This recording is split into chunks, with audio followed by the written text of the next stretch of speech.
Hello friends, please like share and subscribe my channel. धन्यवाद। कुकू और जग्गू कौवा घर से दाना लेने निकले थे। जग्गू को एक जगह एक पेड़ के नीचे रोटी का टुकड़ा मिल जाता है। जग्गू वहाँ रुकता है। जग्गू जग्गू, ये रोटी का टुकड़ा मत उठाना, खतरा भी हो सकता है। यहाँ ना कोई जाल है और ना कोई फंदा, फिर कैसा खतरा। जग्गू वो रोटी का टुकड़ा उठाकर घर चला जाता है और कुकू अपना भोजन लेने आगे निकल जाता है। मम्मा मम्मा, कुकू डर गया, वो रोटी का टुकड़ा देखकर डर गया। मगर मैं बहुत बहादुर हूँ, मैं नहीं डरा। मैंने रोटी का टुकड़ा उठाया और घर ले आया। मेरा जग्गू कुकू की तरह कमजोर है, कोई बहुत बहादुर है मेरा जग्गू। मम्मा, मुझे वो रोटी का टुकड़ा देखकर शक हुआ कि जरूर वो किसी शिकारी की चाल होगी, इसलिए मैंने खतरा मोल नहीं लिया। बेटा, आपने बहुत अच्छा किया। रोटी का टुकड़ा वहाँ जरूर किसी ने रखा होगा। यहाँ जंगल में कौन सा हमारी माँ बैठी है जो हमें रोटी ला ला कर खिलाएगी। मियाओ, उठा लिया, किसी ने वो रोटी का टुकड़ा उठा लिया। आज फिर से चारा डालती हूँ और उस लालची, आलसी और पागल पक्षी से दोस्ती करने की कोशिश करती हूँ। मियाओ मियाओ। काली बिल्ली ऐसा सोचते हुए फिर से एक रोटी का टुकड़ा वहाँ रखती है और छुपकर थोड़ी दूर बैठ जाती है। कुकू, वहाँ फिर से रोटी है, आ जाओ, आधी आधी खाएंगे। ना दोस्त, कल भी वहाँ रोटी थी और आज भी, ये जरूर किसी की चाल है। कुकू वहाँ से चला जाता है और जग्गू रोटी का टुकड़ा उठाने के लिए रोटी के पास जाता है। काली बिल्ली भी झाड़ियों में से निकलकर आ जाती है।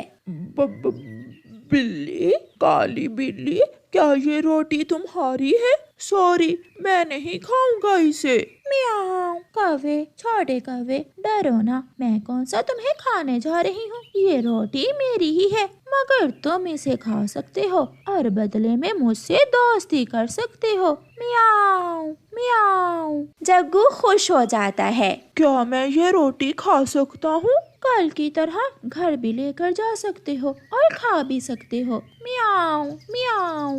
फिर जग्गू वो रोटी खा लेता है। आज से तुम मेरी दोस्त हो। दोस्त, कल मिलेंगे। कल मैं तुम्हारे लिए आलू वाला पराठा लेकर आऊंगी।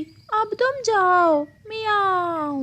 जग्गू रोटी खाता है और काली बिल्ली से दोस्ती करके घर चला जाता है। मम्मा मम्मा, आज फिर वहाँ रोटी थी। मुझे पूरा विश्वास है वो जरूर किसी की चाल है। कोई हम छोटे पक्षियों को पकड़ने के लिए जाल लगा रहा है रोटी वहाँ रखकर। कुकू बेटा, कभी भी लालच में ना आना, क्योंकि लालची पक्षी हमेशा नुकसान उठाता है। अगले दिन जग्गू जब वहाँ जाता है तो काली बिल्ली पहले से ही उस पेड़ के पास आई बैठी थी।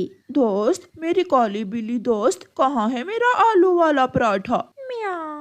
कौवे दोस्त, मेरे कौवे दोस्त, आलू वाला पराठा अभी कच्चा था, मैं तुम्हें लेने आई हूँ। चलो घर जाकर चाय के साथ खाएंगे। अब तक तो आलू वाला पराठा पक गया होगा और चाय भी तैयार होगी। मियाओ। दोस्त, जल्दी चलो, मुझे बहुत भूख लगी हुई है। फिर जग्गू कौवा काली बिल्ली के साथ उसके साथ गुफा में चला जाता है। काली बिल्ली गुफा का दरवाजा बंद कर लेती है। काली बिल्ली जी, गुफा का दरवाजा क्यों बंद कर दिया आपने? कौवे पागल, क्या एक काली बिल्ली भी पक्षियों से दोस्ती कर सकती है? तुमने तो कल भी रोटी खा ली थी और मैं कल से भूखी हूँ। अब जल्दी से अपनी आंखें बंद कर लो। मियाओ। ऐसा कहते हुए काली बिल्ली जग्गू को गर्दन से दबोचकर खा लेती है। अपने लालच के कारण जग्गू अपनी जान से जाता है और समझदार चिड़िया का बच्चा बच जाता है। मम्मा मम्मा, आज मेरे लिए कोई मीठा मीठा सा फल लेकर आना और मेरे लिए मकई का दाना। आज मेरा मकई खाने को बहुत दिल कर रहा है। अच्छा अच्छा, जो मिला मैं ले आऊंगी। आप घर में ही रहना और कहीं इधर उधर ना जाना। अगर मुझे शाम को आने में देर हो जाए तो घर से बाहर नहीं जाना। ऐसे अपने बच्चों को समझाकर चिड़िया भोजन की खोज में निकल जाती है। थोड़ी ही दूर उसे एक कौवा एक पेड़ की ढाल पर बैठा हुआ मिलता है। चिड़िया उस कौवे के पास रुक जाती है। कौवे भैया, मैं भोजन की खोज को जा रही हूँ, क्या आपने भोजन ढूंढ लिया? नहीं चिड़िया बहन, मैंने कहाँ से ढूंढ लिया, मैं तो यहाँ बैठा आप ही का इंतजार कर रहा था। तो फिर चलो, आज हमें इस जंगल के बाहर दूसरी दिशा में जाना है। फिर कौवा और चिड़िया वहाँ से चले जाते हैं। पहाड़ों के पास जाकर कौवा एक जगह बैठ जाता है। बस चिड़िया बहन, मुझसे और उड़ नहीं हो पा रहा, मैं थक गया हूँ और भूख से मेरा बुरा हाल है। पास में से ही चिड़िया को एक दाना चने का मिल जाता है। कौवे भैया, ये चने का दाना आप खा लें, इससे आपकी भूख थोड़ा कम हो जाएगी। कौवा चिड़िया से वो दाना लेकर खाने ही वाला था कि वहाँ एक बूढ़ी फाख्ता आ जाती है। बहुत थक गई हूँ, मैं पूर्व वाले जंगल से आई हूँ और भूखी हूँ। क्या आपके पास कुछ खाने को है? माँ जी, हम भी बहुत भूखे हैं, भोजन की खोज को ही जा रहे हैं। माँ जी, ये एक दाना चने का है, अगर इससे आपकी भूख मिट सकती है तो ये आप खा लें। कौवा भी खामोश रहता है। बूढ़ी फाख्ता वो चने का दाना लेकर खा लेती है। कर भला सो हो भला, ये बात याद रखना। और ये लो, आप दोनों ये एक एक थैली रख लो। माँ जी, इस थैली में क्या है? इन थैलों में दो दो लड्डू हैं और ये लड्डू कोई साधारण लड्डू नहीं है, ये जादुई इच्छा पूरी लड्डू हैं। ये लड्डू खाने से पहले आप जो भी इच्छा करोगे वो पूरी होगी। ऐसा कहते हुए वो फाख्ता वहाँ से गायब हो जाती है। इच्छा पूरी लड्डू मिल गए चिड़िया, ये तो कोई चमत्कारी माँ जी थी। अब चलो चिड़िया, अब हमें भोजन की खोज में जाने की क्या जरूरत है, घर जाकर इन लड्डुओं का चमत्कार देखते हैं। कौवे भैया, इन लड्डुओं का इस्तेमाल सोच समझ कर करना, ये भगवान ने हमारी मदद की है और किसी गलत काम के लिए इन लड्डुओं का इस्तेमाल ना करना। फिर वो दोनों वापस हो लेते हैं। मम्मा, आप तो आज बहुत जल्द ही लौट आई। और मम्मा, भोजन कहाँ है? देती हूँ आपको भोजन भी। और फिर चिड़िया अपने बच्चों को इच्छापुरी लड्डुओं के बारे में बताती है। मम्मा, आपने बहुत अच्छा किया जो अपना भोजन उस बूढ़ी माँ जी को दे दिया। मम्मा, वो बूढ़ी माँ जी आपकी परीक्षा ले रही थी। बच्चों, परीक्षा तो अभी बाकी है, वो ये कि हम इन इच्छापुरी लड्डुओं का इस्तेमाल कैसे करते हैं। आप दोनों मुझे ये बताओ कि ऐसा क्या है जो सब पक्षियों के लिए बहुत कीमती हो, हम एक इच्छापुरी लड्डू से वो मांगते हैं। मम्मा, मैंने स्कूल में पढ़ा है कि सबसे कीमती चीज सेहत और तंदुरुस्ती है। अगर हमारे जंगल के पक्षी स्वस्थ होंगे तो वो कुछ भी कर सकेंगे। मेरा बेटा कितना बुद्धिमान है। आपने ठीक कहा बेटा। और फिर चिड़िया थैली से एक इच्छापुरी लड्डू निकालती है और कहती है, इच्छापुरी लड्डू, मेरी इच्छा है कि मेरे जंगल के सभी पक्षी स्वस्थ रहें और कोई भी पक्षी कभी बीमार ना हो। ऐसा कहते हुए चिड़िया और उसके बच्चे वो लड्डू खा लेते हैं। दूसरी तरफ कौवा भी खुशी खुशी अपनी पत्नी गोरी कौवी के पास पहुंच गया था और वो उसे सारी बात बताता है। कालू जी, आज पहली बार कोई चमत्कारी चीज हमारे पंख भी लगी है। परंतु सोच लो, इन्हें खाने से पहले क्या इच्छा करनी है। कालू जी, अगर सब पक्षी हमसे कमजोर हों और हम सबसे ज्यादा शक्तिशाली तो कितना मजा आएगा। अगर ऐसा हो जाए तो जंगल के सभी पक्षी हमसे डरेंगे और उन्हें डराकर हम कोई भी अपना काम करवा लेंगे, भोजन भी ला कर देंगे। तो फिर यही इच्छा है मेरी कि इस जंगल के सभी पक्षी बीमार और कमजोर हो जाएं। ऐसा कहते हुए कालू और गोरी वो इच्छा पूरी लड्डू खा लेते हैं। अब सुबह जंगल में जाकर गोरी देखेंगे कि कैसे पक्षी कमजोर और बीमार हो गए हैं। पक्षियों को कमजोर देखकर मुझे तो बहुत मजा आने वाला है।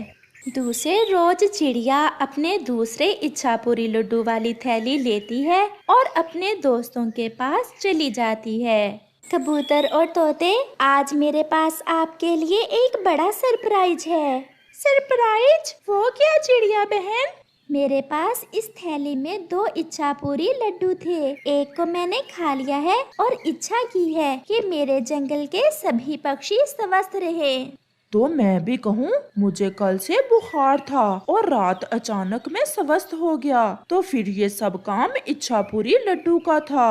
हाँ कबूतर भैया, और अब मेरे पास ये जो दूसरा इच्छा पूरी लड्डू है, ये हम सोच समझ कर खाएंगे। ऐसे ही वहाँ गोरी और कालू भी आ जाते हैं। चिड़िया, आप सभी यहाँ क्या कर रहे हैं? क्या कोई बीमार है? नहीं गोरी बहन, अब हमारे जंगल में कोई भी बीमार नहीं होगा, क्योंकि मैंने इच्छा पूरी लड्डू खाकर यही इच्छा की थी कि हमारे जंगल में कोई भी बीमार ना हो। गोरी, ये क्या हो गया? तो फिर क्या हमारा एक लड्डू बेकार में ही गया? क्या कहा कालू भैया? कुछ नहीं, चल कालू, मुझे एक काम याद आ गया है। फिर कालू और गोरी वहाँ से चले जाते हैं। उस माझी ने 2 लड्डू इस शैतान कव्वे को भी दिए थे। ये न जाने अब उन लड्डुओं का क्या करेंगे। चिड़िया बहन, छोड़ो इन शैतानों को। अब हमें ये सोचना होगा कि हम इस दूसरे इच्छा पूरी लड्डू से कौन सी इच्छा पूरी करें। मैं तो कहता हूँ कि इसे खाने से पहले इच्छा करते हैं कि जंगल में हर तरफ मिर्ची ही मिर्ची हो जाए, ताकि तुम्हारा पेट अच्छे से भर सके और बाकी सब भूखे मरें। नहीं तोते भैया, हम किसी ऐसे भोजन की इच्छा करेंगे जिसे सब मिलजुल कर खा सकें। चिड़िया बहन, क्यों ना हम इस इच्छा पूरी लड्डू से जंगल के मैदान में ऐसी चावल की फसल लें जो कभी खत्म ना हो और हम सब पक्षी जिसे खा सकें। और ऐसे हमारे भोजन की चिंता हमेशा हमेशा के लिए खत्म हो जाएगी। फिर वो सब ऐसा ही करते हैं। इच्छा पूरी लड्डू, मैं ये इच्छा करती हूँ कि हमारे जंगल के मैदान में चावल की फसल उगाए जो कभी खराब ना हो। ऐसा कहते हुए वो तीनों दोस्त वो इच्छा पूरी लड्डू खा लेते हैं। फिर वो सब मैदान की तरफ अपनी चावल की फसल देखने चले जाते हैं। कालू जी, ये चावल कहाँ से आ गए? इतने ढेर सारे चावल की फसल पहले तो यहाँ ना थी। ये जरूर चिड़िया के दूसरे इच्छा पूरी लड्डू ने दी है। तो अब हमें भोजन की क्या चिंता? अब देखना मैं कैसे अपनी इच्छा पूरी करती हूँ इस दूसरे लड्डू से। कहीं ऐसा न हो कि हमारा ये इच्छा पूरी लड्डू भी बेकार में ही चला जाए और हमें कुछ भी ना मिले। कालू जी, मुझे ना मेरा काला रंग अच्छा नहीं लगता। आधा लड्डू खाकर मैं अपना रंग सफेद करना चाहती हूँ। और बाकी का आधा लड्डू तुम मुझे दोगी, क्योंकि मैं उससे अपने लिए एक बड़ा सा घर बनाने की इच्छा पूरी करूँगा, और वो भी इस चावल की फसल के पास ही। फिर गोरी कव्वी कहती है, इच्छा पूरी लड्डू, मेरा रंग सफेद कर दो। और गोरी आधा लड्डू खा लेती है। और इच्छा पूरी लड्डू जी, हमारे लिए एक बड़ा सा घर बना दो। फिर क्या था, उन दोनों की आधी आधी इच्छा पूरी हो जाती है। गोरी का रंग आधा सफेद हो जाता है और आधा घर बन जाता है। कालू जी, ये क्या हो गया? मेरा रंग तो आधा सफेद और आधा काला हो गया। मैंने ऐसा तो ना सोचा था। और घर भी आधा ही बना है, मैंने भी ऐसा ना सोचा था। वो दोनों वहाँ बैठकर रोने लग जाते हैं। दूसरे पक्षी अपनी चावल की फसल देख बहुत खुश थे और वो गोरी को ऐसे देख उससे कहते हैं, गोरी, तुम गोरी हो या कोई चुड़ैल? मैं गोरी ही हूँ और इच्छा पूरी लड्डू ने मुझे ऐसा बना दिया।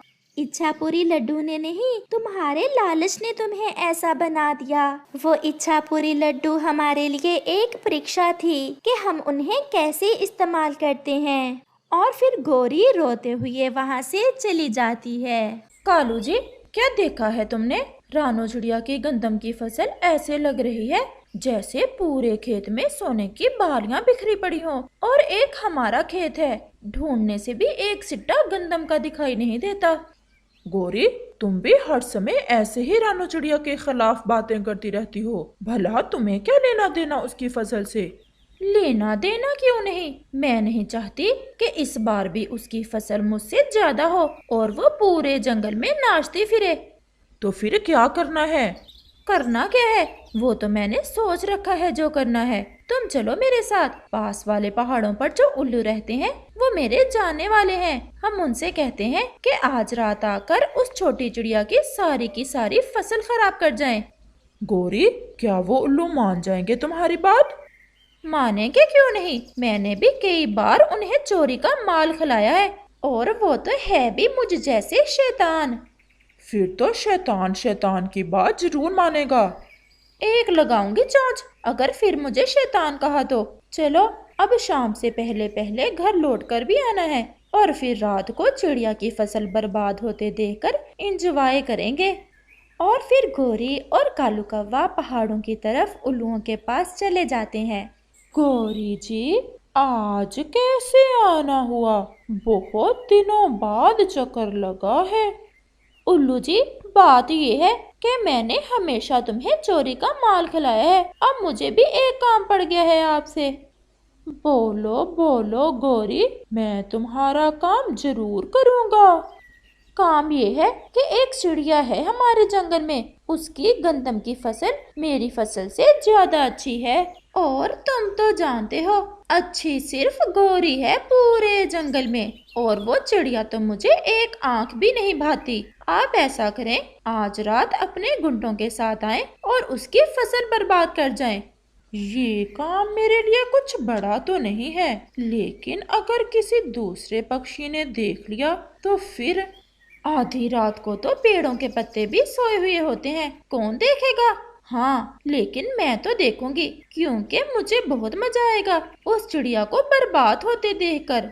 तो फिर समझ लो कि तुम्हारा काम हो गया। देखा कालू जी, मेरे संबंध ऊंचे पक्षियों से हैं। मेरे उल्लू भाई ने मेरी बात कैसे मान ली। परंतु ध्यान से करना सब, ऐसा ना हो कि कोई देख ले। और फिर गौरी और कालू अपने जंगल वापस लौटते हैं। आसमान पर सितारे कितने सुंदर लग रहे हैं। रानो, ये सितारे भी ऐसे चमक रहे हैं जैसे हमारी गंदम की फसल। मम्मा, मम्मा, क्या आप सितारे गिन सकती हैं?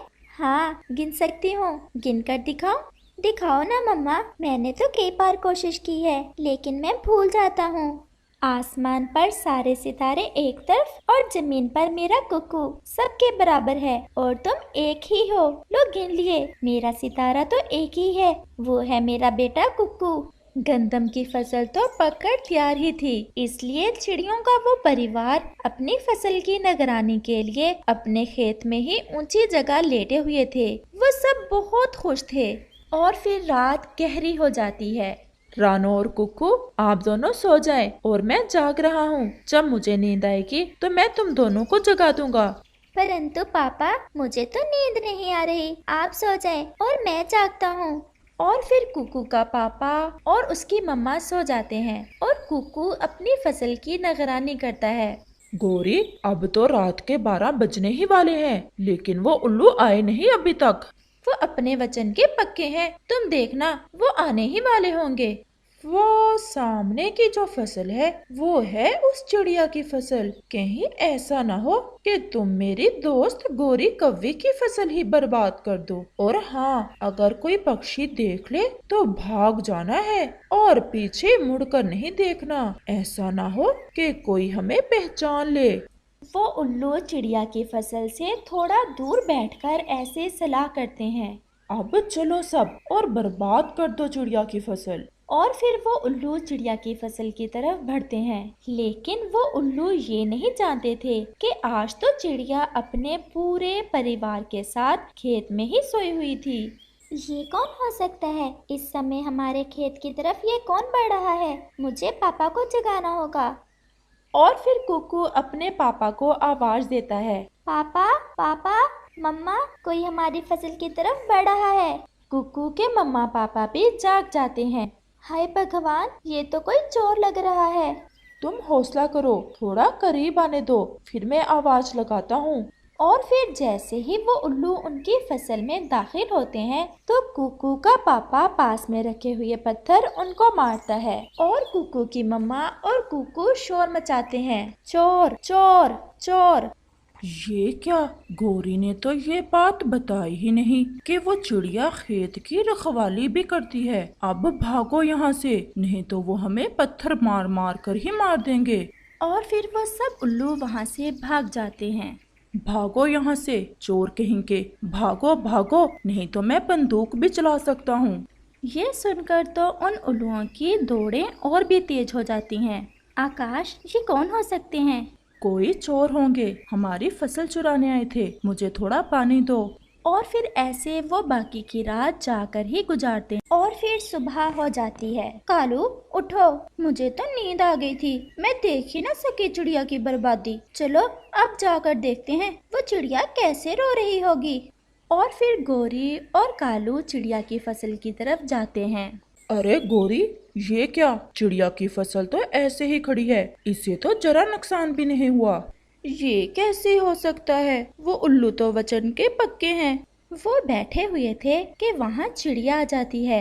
गौरी बहन, मैं आपको ही ढूंढ रही थी, अच्छा ही हुआ जो आप मुझे मिल गयी। चिड़िया, क्या बात है, क्यों तुम्हारी सांस फूली हुई है? गौरी बहन, आज रात कुछ चोर आए थे हमारी फसल में। वो तो कुक्कू जाग रहा था, उसने हमें भी जगा दिया, नहीं तो न जाने क्या हो जाता। पूरे साल की मेहनत है हमारी। तो फिर मेरे दोस्त आए तो थे। क्या कहा बहन जी? कुछ नहीं। आप भी आज से अपने खेत का ध्यान रखना। कुकू के पापा बता रहे थे कि इन दिनों में चोर पकी हुई फसल चुरा लेते हैं। और फिर चिड़िया वहाँ से चली जाती है।